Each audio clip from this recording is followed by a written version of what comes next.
Ses test. Siz bana okey verin ve başlayalım.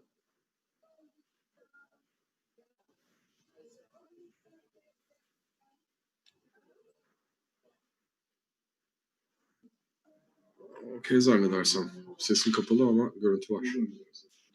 Hello everyone and good evening and welcome to once again our Tuesday evening lesson on the wisdom of Kabbalah. We're going to continue as we started off with the freedom article last week, and we're going to carry on from the subtitle Habit Becomes a Second Nature. So you could find this, I'm sure the guys shared the link with you guys on YouTube. If they haven't, they could do that. Second of all, let's do a bit of a recap before we start. Now, the freedom article is one of the fundamental articles of Baal HaSolam.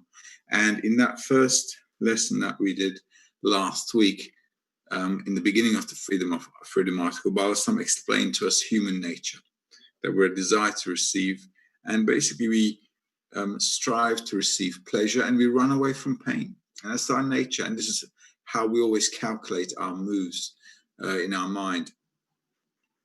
And this is exactly how the human nature works. So if we're working according to this nature, Baal HaSolam says, well, where is this all coming from? And he explained to us, as we studied in the first part of the article until we got here, that a person is really like a seed. And just like a seed has all the information in it that allows it to grow, develop under the right environmental conditions, he says a person is just the same. We are a result of an accumulated genetic results from our forefathers, not just our parents, but all the predecessors in the previous generations also have in us their hereditary traits. So humanity basically has all these parts from hundreds and thousands of years ago. And also what we have is the environment. Okay? So according to the environment, what happens is a person begins to develop those traits by the help of the environment. So the environment is very, very important for us. And this is why we are social animals. Humans are social, and they need to actually live and grow in society, because unlike animals, our growth takes many, many years. A normal cat or a bird or a dog or whatever, they can grow up within a year and they're already like adults. But a human being, it takes years and years for it to grow. So it's really dependent on the environment. It's dependent on everything that surrounds us. So the Freedom Article explains to us that our source, our nature, and how our nature is shaped is all coming from our ancestors, from the environment, and how this environment influences us directly and indirectly. So all these factors add up to what we call a final product of society. And that's what we really are. We're born in a society, in a country, and we don't choose who our parents are. We don't choose what country we want to be born in, whose children we want to be. We're just born simply. And then we just end up in an environment that environment shapes us, grows us, and looks after us for the better or for the worse. And then we end up what we are. So having gone through all those stages, Baal HaSolam rightfully says, well, who's got any freedom of choice? Who has freedom? What freedom do we really have? Absolutely nothing. So after all those explanations and the four factors of influence on the person and the hereditary positions, we've come to habit turns to second nature.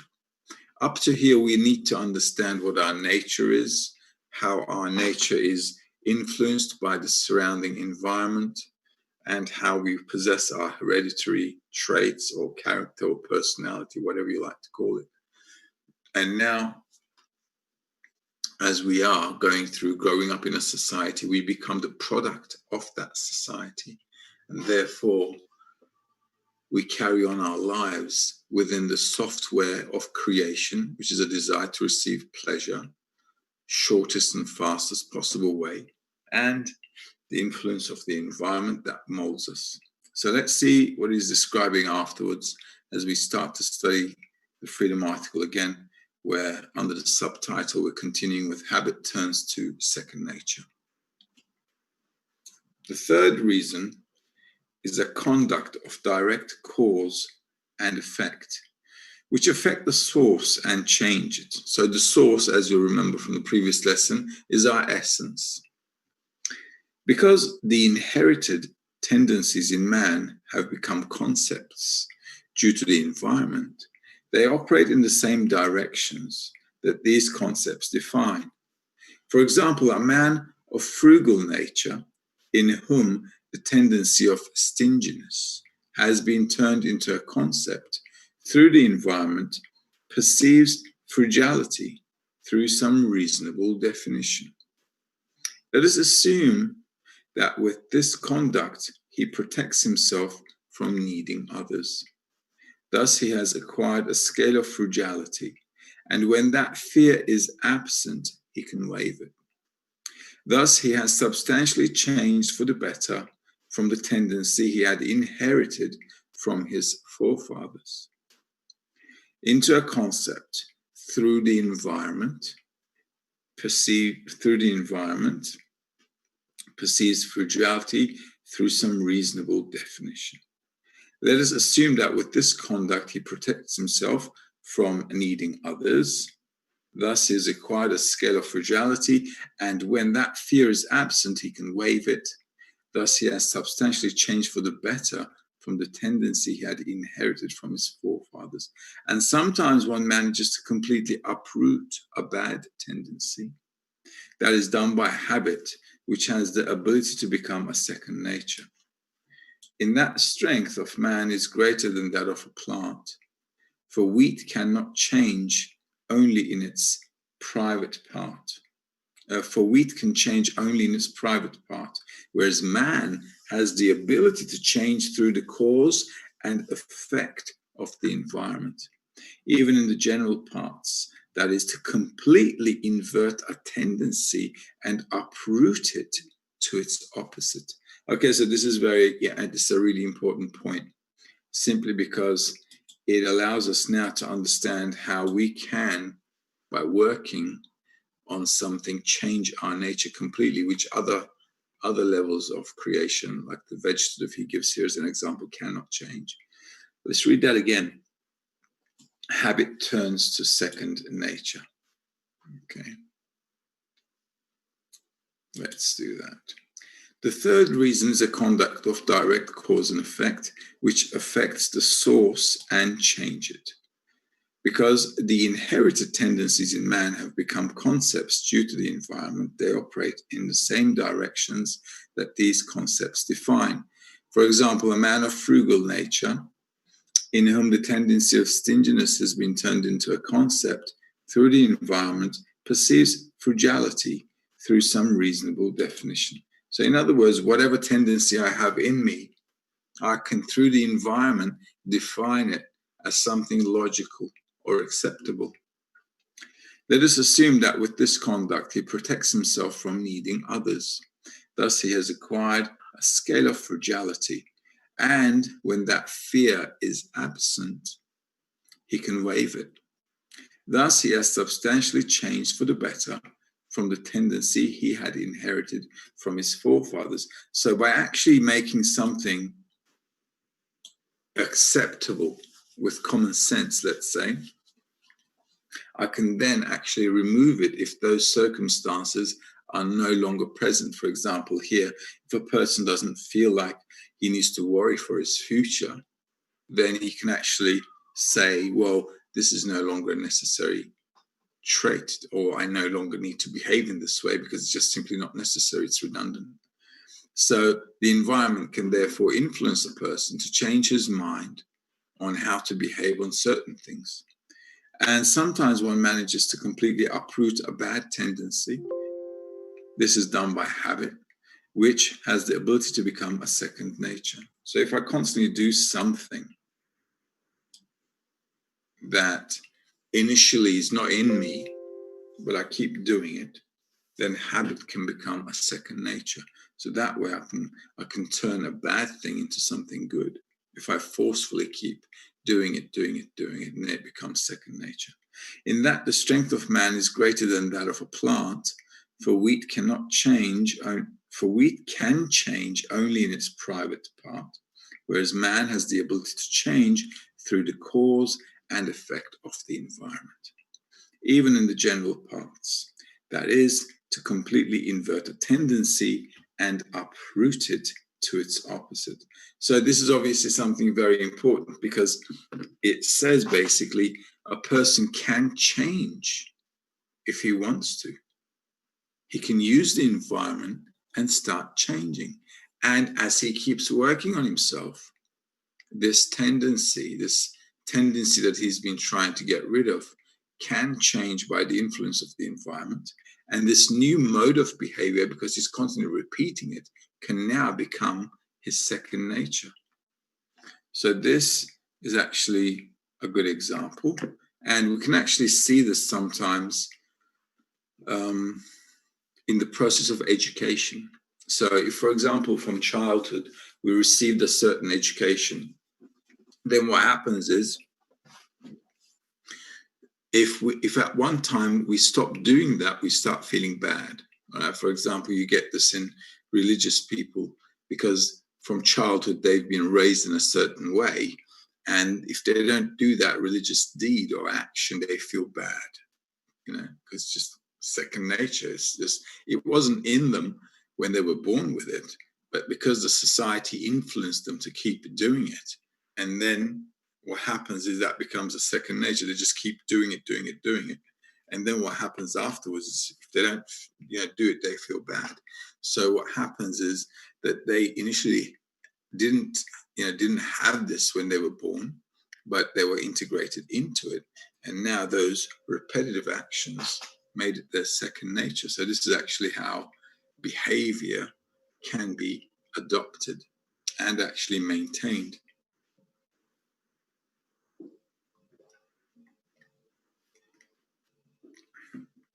Right. So let's go to, are there any questions regarding this? No. Okay. So let's go to external factors. The fourth reason is a conduct of cause and effect that affects the source by things that are completely alien to it and operates on it from the outside. Now, we had a look at external forces before. He did touch on it when he said the influence of the environment. But let's see here. It says the fourth reason above, cause and effect through alien things. So he explained it above before, but now he's going to add a bit more to it. So let's see what he means here. External factors subheading. So basically, there's a person or a plant, an animal, it doesn't matter. There are things which affect this person from within, the tendencies of that person. Call it his genetics, right? All the hereditary possessions that we have from our forefathers. That's us. And then we have the direct environment, which influences us. And then all those traits that we have in us get formed, shaped, developed. They actually sometimes they become more obvious, or something or a trait that we didn't have before can become more, can become stronger by the aid of the environment. So there's a direct, immediate environment that affects us, and there's also an environment that indirectly affects us. It doesn't really affect our development directly, but if it affects our existence. So let's see how he defines external factors. The fourth reason is a conduct of cause and effect that affects the source by things that are completely alien to it and operates on it from the outside. So this doesn't have any direct influence on my development, but it does have influence on my existence. This means that these things are not at all related to the source growth conduct to affect it directly, but rather operate indirectly. For example, monetary issues, burdens, or the wind, etc., have their own complete, slow, and gradual order of states by way of cause and effect, and change man's concepts for better or for worse. Thus, I have set up the four natural factors that each thought and idea that appears in us is but their fruits. And even if one were to sit and contemplate something all day long, he will not be able to add or to alter what those four factors give him. Any addition he can add is in the quantity, whether a great intellect or a small one. But in the quality, he cannot add one bit. This is because they are the ones that compellingly determine the nature and shape of the idea and the conclusion without asking our opinion. Thus, we are at the hands of these four factors as clay in the hands of a potter. Let's read this last paragraph again. Thus, I have set up the four natural factors that each thought and idea that appears in us is but their fruit. And even if one were to sit and contemplate something all day long, he will not be able to add or to alter what those four factors give him. So the above four factors that influence us in our lives, in our growth, directly or indirectly, plus our hereditary possessions from all the forefathers, all the previous generations, we're all a result of that. And there's nothing we can do about it. We cannot add one extra thing. That's it. It's a closed box. It's a closed game. It's like your destiny was fixed from the beginning, and that you've got no choice, and you never had any choice on anything, simply because you were just a product of the environment, and there's no way you can get out of those four factors. Any addition he can add is in the quantity, whether a great intellect or a small one. But in the quality, he cannot add one bit. This is because they are the ones that compellingly determine the nature and shape of the idea and the conclusion without asking our opinion. Thus, we are at the hands of these four factors as clay in the hands of a potter.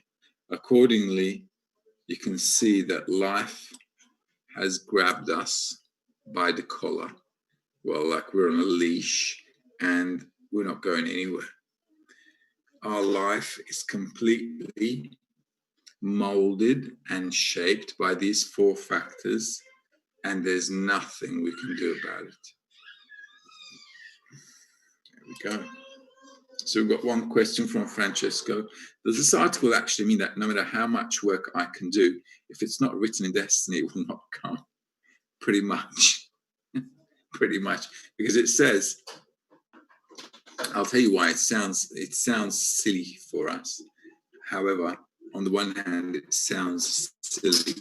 On the other hand, though, if you evaluate all the four factors and think about it, think about how we've grown up, how we were raised, how our nature initially from birth is, and at the end of the day, you get to your 20 years old, and you're just the final product of the environment. From there on, you either have certain traits that you're using or you're not using. That's it. It's like you've become a product, and that's what you are. End of story. And a person can't get out of these four factors. So we are created with a certain nature called a will to receive pleasure. So we run towards pleasure and run away from pain. Having said that, on top of that, all our character, personality, skill set, everything that's in our toolbox is our hereditary possessions from previous generations.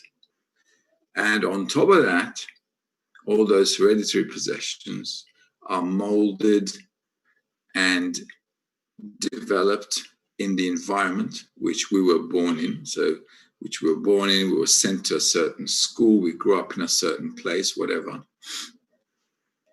So we had no control on any of those things. And on the fourth thing as well, the indirect external factors, well, we don't have any control on those either. I mean, if you get, God forbid, hit by a truck tomorrow, I mean, who would have guessed, right? Who would have guessed? So, I mean, look at the world right now. We've got the coronavirus. Who would have guessed that the world would be in a lockdown indirectly from bat soup? I mean, just think about it. It's just like completely out of whack. It's out of control. So there's no real control on our lives from any of those perspectives. So what can a person really add? You can't really add anything. If I'm born with certain traits, and that's it.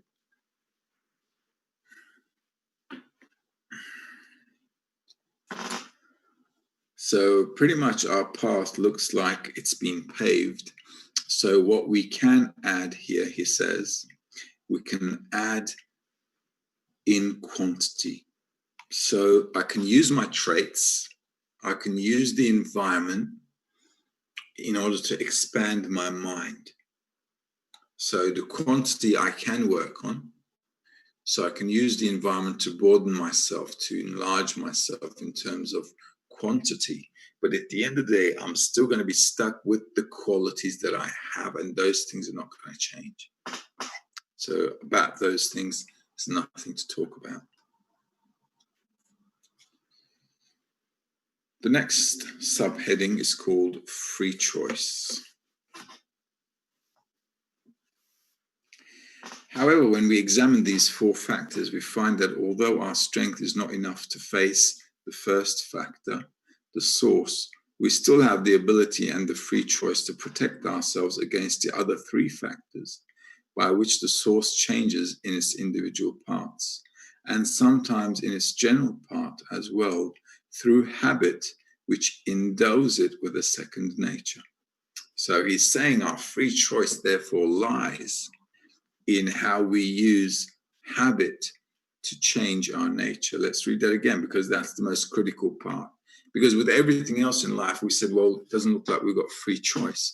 So now he's saying, well, wait a minute, there is one factor you can add in and call that your free choice. So let's read that subtitle, free choice, again. However, when we examine these four factors, we find that although our strength is not enough to face the first factor, because there's nothing we can do about the source, we still have the ability and the free choice to protect ourselves against the other three factors, by which the source changes in its individual parts, and sometimes in its general part, as well through habit, which endows it with a second nature. So by actually changing things that are related to the environment, I can influence, I can have influence on me from a different perspective. So if we look at those four things again, the source, the unchanging conduct of cause and effect related to the source's own attributes. And then we've got the third factor, which is C. It says internal conduct of cause and effect would change by contact with alien forces, so my direct environment. And the fourth factor was the indirect environment. So he's saying, well, look, there's nothing you can do about the way you're born, your source, your nature, your will to receive, and that's it. There's nothing you can do about that. The other things, everything else that's attributed to me can be revealed or can be bypassed if I use correctly the environment. So if I'm stingy, But if I'm in an environment where a lot of people are giving, I can actually uproot that stinginess or convert it to giving, being more generous, if the environment influences me as such. Because under that influence, I'm acting now differently.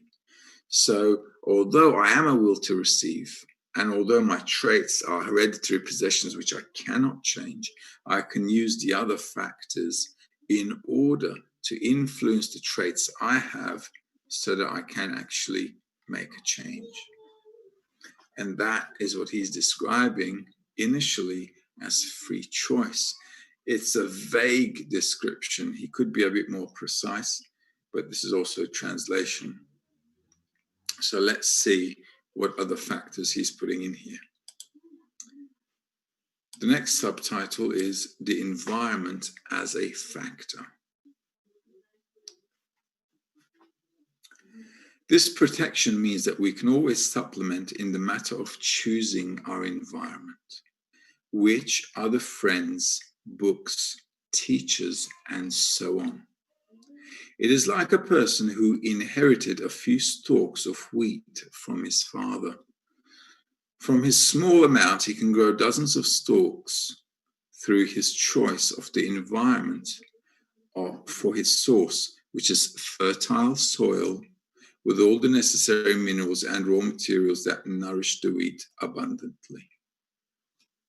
So this is also giving us, he's basically telling us what we can do. All right, on the first paragraph, we can always supplement in the matter of choosing our environment. So if I choose different friends, different books to learn from, different teachers to learn from, and so on, then it means I can actually grow in a different environment in a much better way. Just like a seed sown onto the fertile soil. If you sow it in the desert, you're not going to get far. But if you're sowing it in fertile soil with water, minerals, then you're going to get some proper crop. So he's saying humans are the same way. If I put myself into a good environment where I can learn from, good books, good teachers, if I have good friends around me to support me and I can support them, then we're in this mutual environment, then that is certainly becomes a factor that influences how you're growing. There's also the matter of the work of improving the environmental conditions to fit the needs of the plant and the growth. For the wise will do well to choose the best conditions and will find blessing. And the fool will take them from whatever comes before him and will thus turn the sowing to a curse rather than to a blessing. So if we're smart, we'll choose a good environment and then we can grow just like a plant grows. And if we're stupid, then obviously we'll choose a bad environment and then we'll just end up in a mess. So it's like that saying, tell me who your friend is and I'll tell you who you are. So choosing a good environment is the choice of a person. Thus, all the praise and spirit depends on the choice of the environment in which to sow the wheat.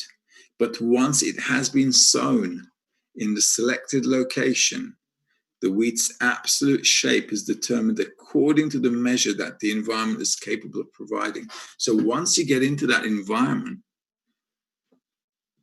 that's it, you're its outcome. You're the result of that environment. Also, you have to think of it this way. You can't keep taking yourself in and out of all kinds of environments. So you got to make a decision. You got to choose qualitatively initially. Then you sow yourself into that environment.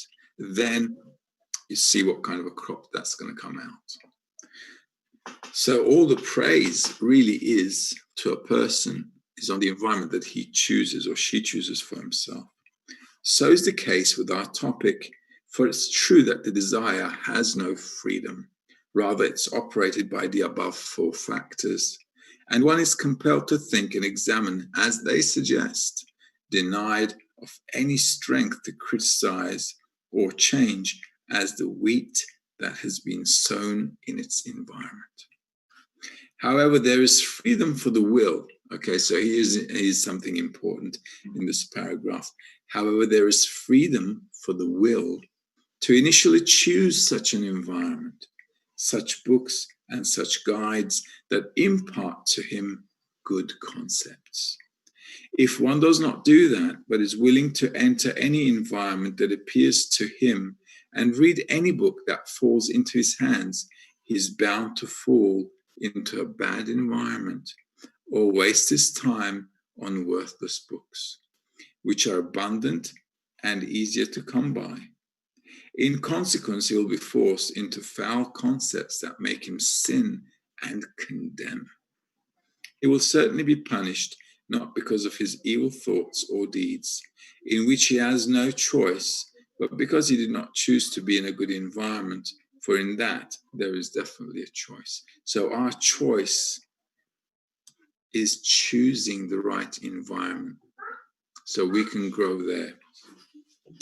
Therefore, he who strives to continually choose a better environment is worthy of praise and reward. So that's our reward.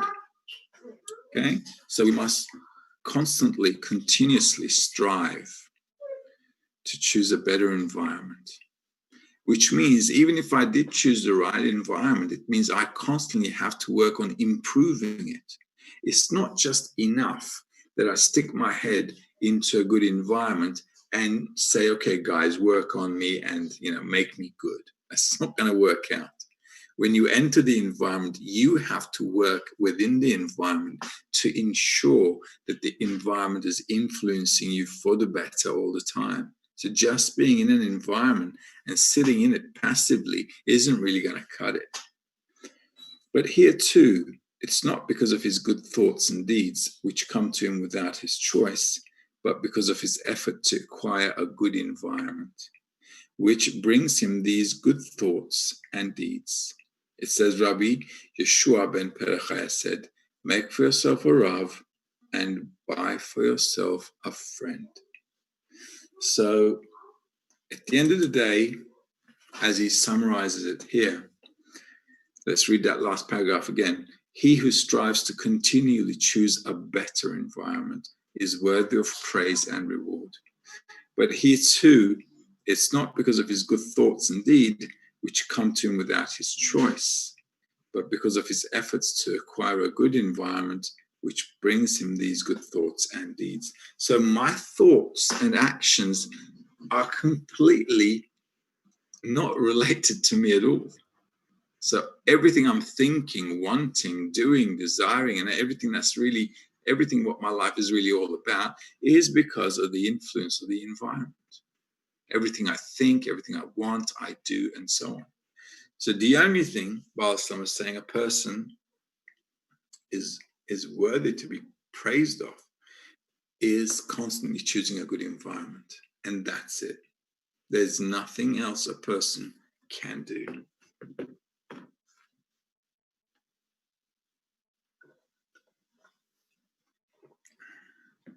All right. Do you have any questions up to here? Let's see. So Francesco's got another question.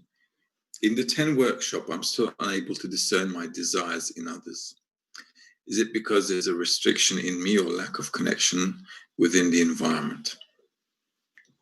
In the 10 workshop, I'm still unable to discern my desires in others. Your desires in others. Well, I don't think you can really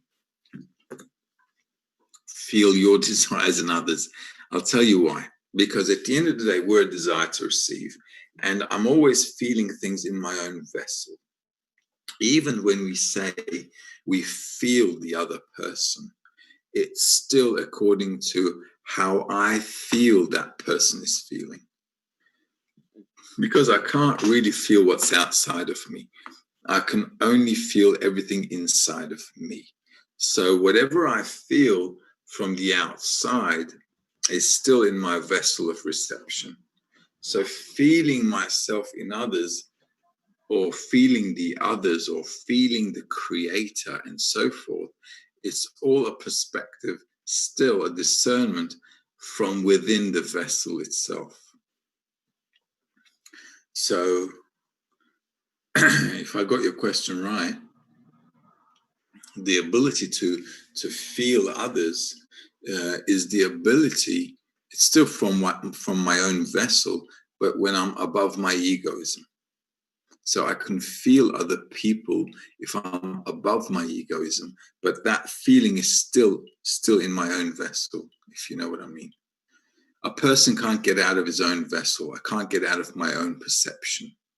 So I'm either feeling reality from within my egoism, or I'm feeling reality from another attribute, which is called altruism.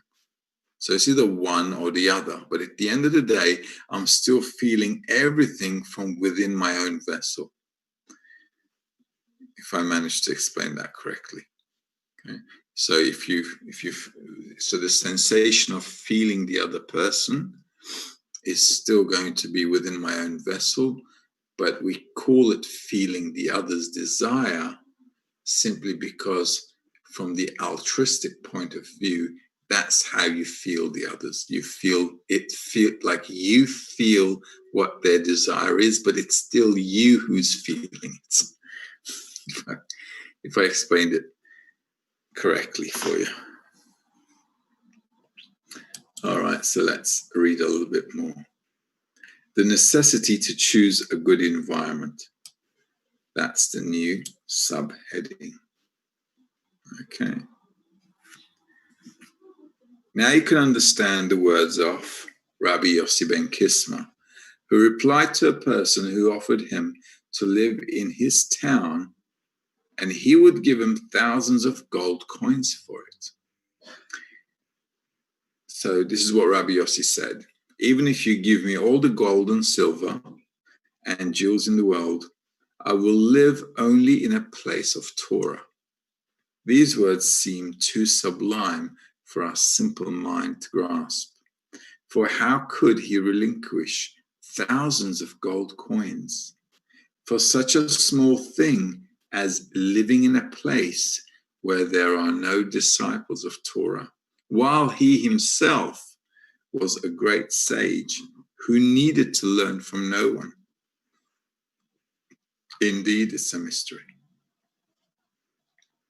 But as we have seen, it is a simple thing and should be observed by each and every one of us. For although everyone has his own source, the forces are revealed openly only through the environment one is in. This is similar to the wheat sown in the ground, whose forces become apparent only through its environment, which is the soil, the rain, and the light of the sun.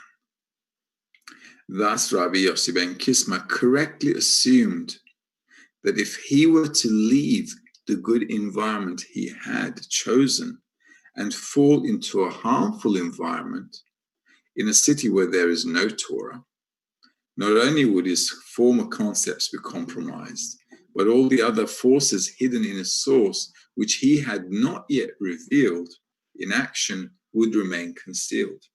This is because they would not be subject to the right environment that would be able to activate them. So if you think about it, Rabbi Yossi ben Kisma was a great Kabbalist. So imagine a great Kabbalist who doesn't need to learn from anyone. And look what he's saying. He's saying, I'm not going anywhere where there is not a proper environment where people study the spirituality that is necessary for me to advance. That's it. So imagine you're the greatest sage in that generation, and they're offering you all the money in the world, let's say, and you're saying, sorry, I can't come. Why? Well, because I've got friends here. It sounds crazy, but that's how it is. And simply because if he now leaves that good environment, he's not going to move forward. He's not going to develop, because his inner traits, his inner qualities will be left unrevealed. And that means he can't correct them. So it's a wonder, and this is a principle. This is why Bala Islam is saying in the beginning, all of us should adhere to this. Only in a proper environment where our traits are being revealed, we have the ability to fix them. Otherwise, we don't have a chance. Nothing will get revealed. We won't be able to fix anything, and we'll just end up dead like an animal. So Torah here is obviously, Torah means the light that reforms. So he's saying, I'm not going into any environment at all where there's no light. And this is exactly how we should be behaving if we want to be advancing in spirituality as well. And as we've clarified above, only in the matter of the choice of environment is man's reign over himself measured, and for this he should receive either a reward or punishment. Therefore, one must not wonder at a sage such as Rabbi Yossi ben Kisma for choosing the good and declining the bad, and for not being tempted by material and corporeal things, as he deduces there. When one dies, one does not take with him silver or gold or jewels, but only Torah and good deeds. So very, very meaningful here for a person who wants to be a Kabbalist anyway. Obviously, if we're striving to attain something material in life, obviously a person will go and choose material things. But for a Kabbalist who wants to advance, who wants to rise on the rungs of the ladder higher and higher, obviously he's not going to be taking that bait, taking the gold and silver and jewels, but he wants to advance. He wants to rise in spirituality. At the end of the day, he makes a good point, because when one dies, one does not take with him silver or gold or jewels, but only Torah and good deeds. And so our sages warned, make yourself a Rav and buy yourself a friend. And there is also the choice of books, as we have mentioned, for only in that is one rebuked or praised, in his choice of environment. But once he has chosen the environment, he is at its hands as clay in the hands of the potter. So as you can see from Kabbalists, from great Kabbalists from previous generations, the only thing that a man is really judged for is his choice of environment, his choice of where he studies, what he studies, and how he develops himself spiritually.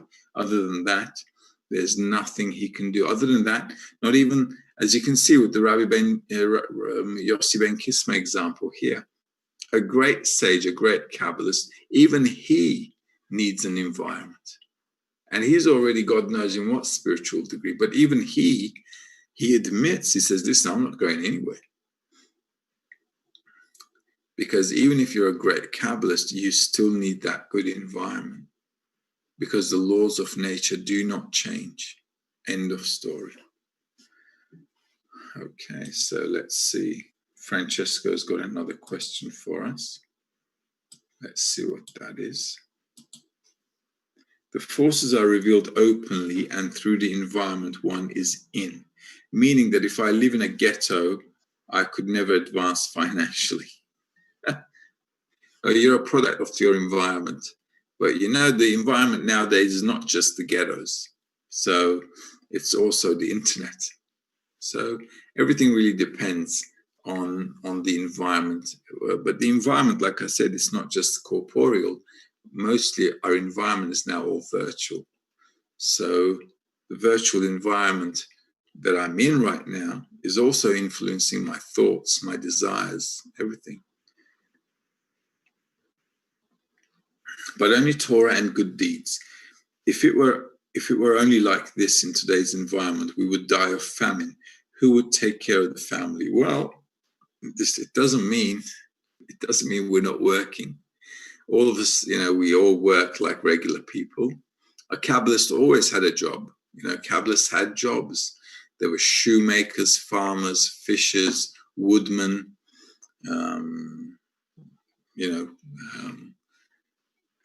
you name it, shepherds, all of them had a profession. There's not one Kabbalist who didn't work. There were merchants, tradesmen. It didn't matter. for a Kabbalist, the important thing is you have to take care of this world according to the laws of this world. So if you've got a family, you have to take care of them. You have to work and somehow provide for them. Now, the world obviously is squeezing everybody with this coronavirus, and it's going to squeeze even more. We're going to have even more dramas as we head towards autumn, towards the fall season, and we'll see that the world is not going to get better, and the world will have to find an alternative way of living. But as a person who lives in this world, in this reality, you have to work, take care of the family. These are obligations that we're all facing. The wisdom of Kabbalah says the environment here is pertaining to your spiritual growth. So the normal things you need to do, like looking after your health, your family, your daily bread, and so on, those things you have to do. There's no alternative to that. The world, as we need to take care of it, we need to take care of it. But basically here, the article is talking about the spiritual environment I need to choose. If you want to be also, rich and so on, well, you've got to choose an environment for that too. For corporeal things as well. If you want to be a good football player, there's no use in trying to hang out with the, church choir, because it's just not going to work out for you. All right. So everything is a matter of environment.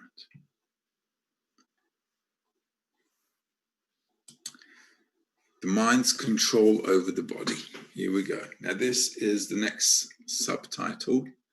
The mind's control over the body. Some external contemporary sages offer contemplating the above matter and seeing how man's mind is but a fruit that grows out of the events of life, concluded that the mind has no control whatsoever over the body, but only life's events imprinted in the physical tendons of the brain control and activate man. And a man's mind is like a mirror, reflecting the shapes before it. And although the mirror is the carrier of these shapes, it cannot activate or move the shapes reflected in it. So is the mind. Although life's events, in all their discernments of cause and effect, are seen and recognized by the mind is nonetheless utterly incapable of controlling the body. To bring it into motion, meaning to bring it closer to the good or remove it from the bad.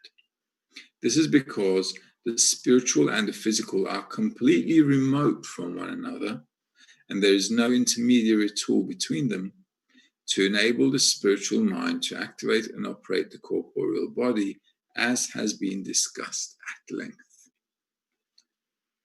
But where they are smart, they disrupt. Man's imagination uses the mind just as the microscope serves the eye. Without the microscope, he would not see anything harmful due to its smallness. But once he has seen the harmful being through the microscope, man distances himself from the noxious factor. Thus, it is the microscope that brings man to distance himself from the harm and not the sense. For the sense did not detect the noxious factor.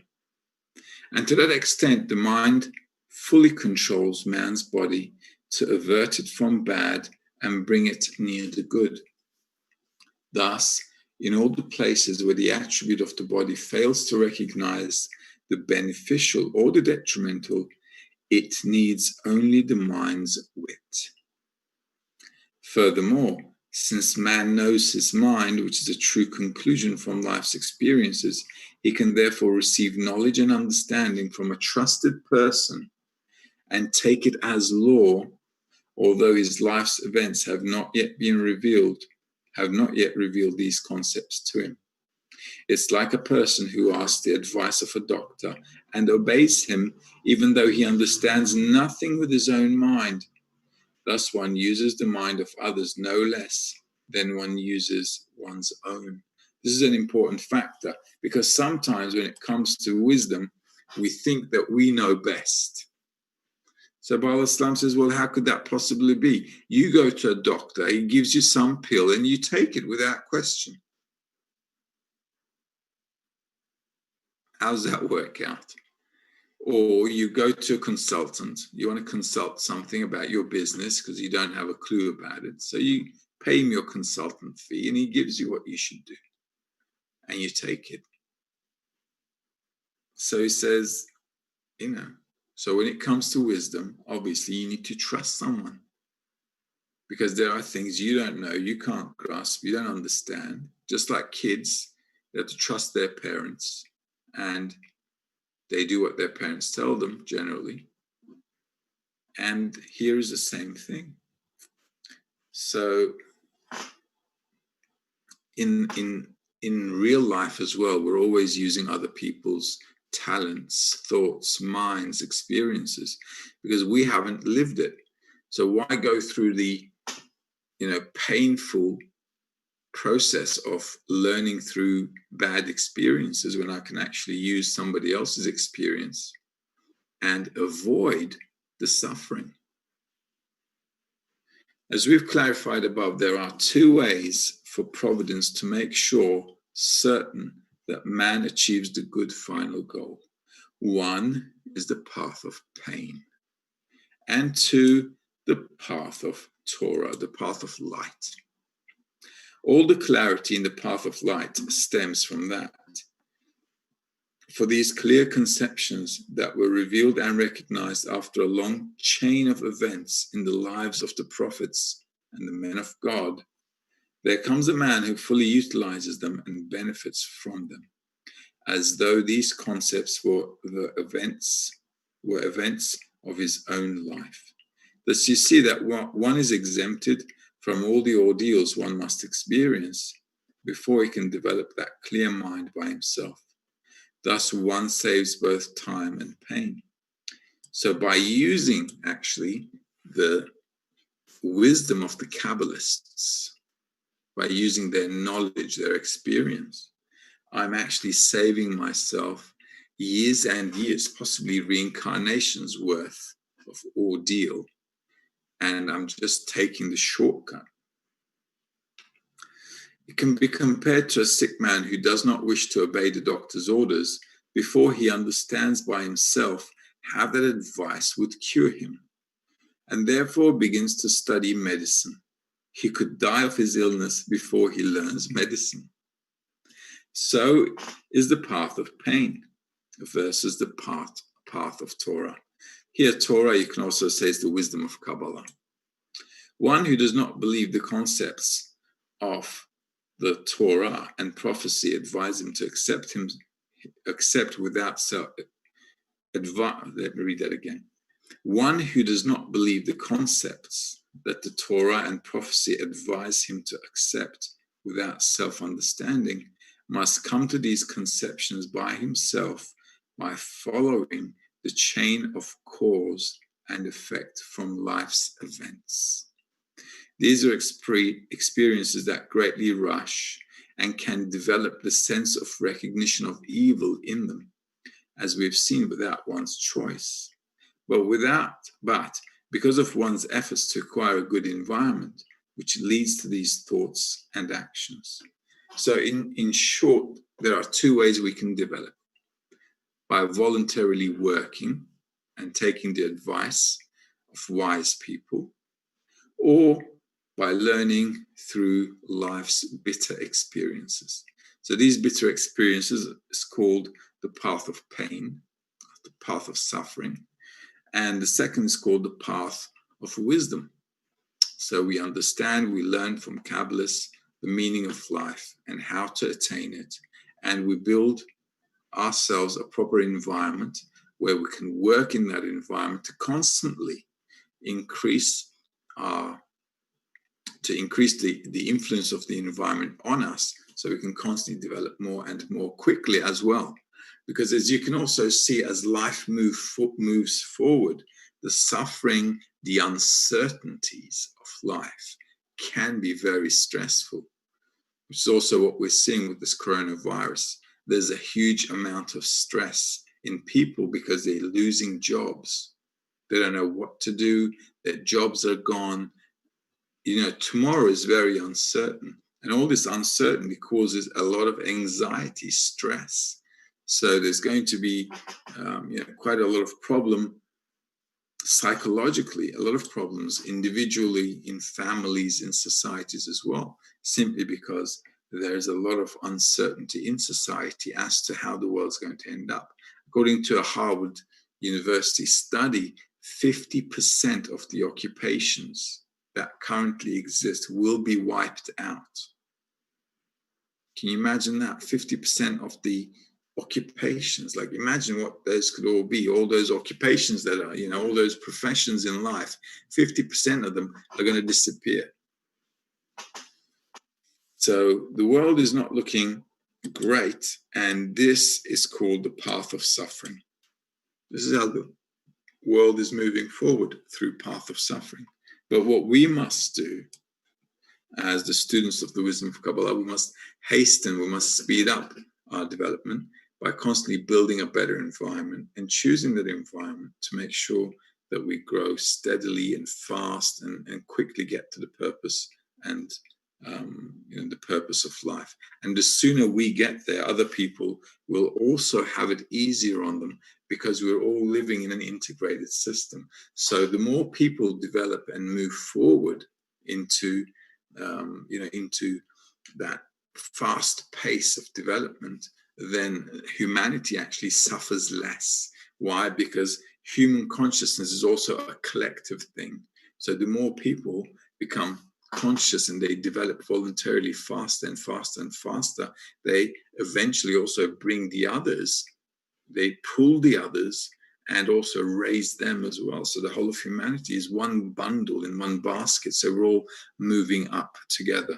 So it's very important for those of us who at least study the wisdom of Kabbalah to do our best to develop ourselves and also to help others so they can develop as well. Having said that, we've come to the end of our hour. We'll continue with this article. This is a long article.